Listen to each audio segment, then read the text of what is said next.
The Hebrides were devastated, and so was a huge slice of the west coast of Scotland. Fishermen like Brodie Budge lost their livelihoods as Mother Nature devoured their boats. There have even been news reports of debris from broken-up vessels washing up on the beaches in Florida. Broke the camel's back, that did. It was always lean times in the fishing trade anyway, with the way fish stocks were decimated round about the time of the catastrophe when everything went to shit. Since then, people have been leaving the island of Skye like it was the 19th century all over again. Still, Ellie asked me here to help them, so it is what it is. Be a pro, Ropa, just like them suit and tie folks. Her and him live in this old shepherd's cottage on the outskirts of the village. The whitewashed walls could do with some DIY. Walking in, I was also worried the slate would fall off the roof on top of my head.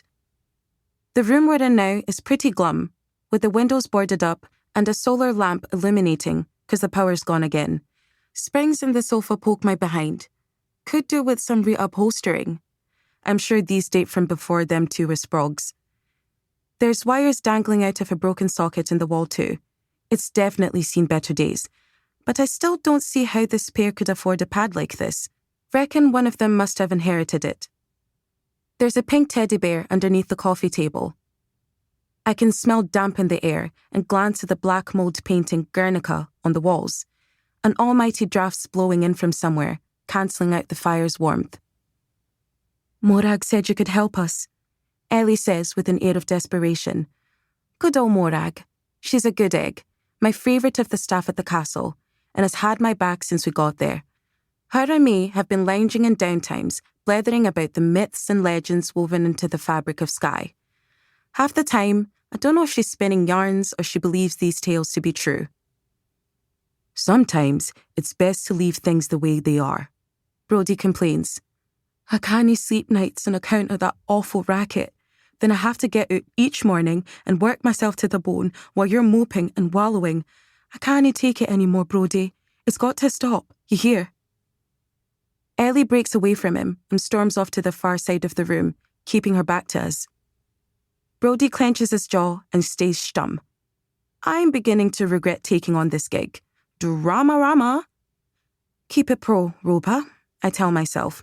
When emotions flare, I must be the grown-up in the room.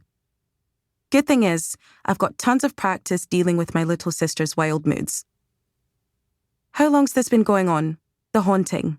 I ask, to bring them firmly back to the matter at hand. Couple of months, Brodie replies. A year and some. Ellie contradicts. Started a few weeks after Ava died. Christ, do yous even remember her? She snaps at Brodie. What kind of twisted question is that? She was my daughter too, my own flesh and bone. How often does it happen? I say quickly, I need them to stop bickering and stick to the facts. Used to be odd times, once or twice a week, maybe. Now it's every single night. I wake up to hear the sound of my dead bairn wailing, and all I can think about is how I used to hold her in my arms and rock her to sleep at night. Both of you hear these sounds? I ask. Aye. I've entered the nursery many times and seen the cot bed rocking back and forth all by itself, says Brodie. But it's nothing to be afeared of. Ava's soul is just here with us. Can't you see that? Jesus Christ, listen to yourself. It's got to stop, says Ellie. Morag, who lined up this gig for me, didn't tell me the couple weren't in alignment, but I've seen it all. Not everyone who has a resident poltergeist wants it gone. There's people who hold on to the souls of the dearly departed, unwilling to let go. My grandmother told me that kind of situation's none too salubrious. Grief and growth go hand in scythe. Eventually, you have to move on. Try telling that to those who've loved and lost, though. But I also know that the souls of babies don't linger unless they're held by force, by strong emotions. The well of sorrow's a tough place to tread water in. But in the murky waters after loss, there are those spirits who aren't in the light and who may try to move in. That's when the shit gets real dark. First, I have to work out which of these is going on here.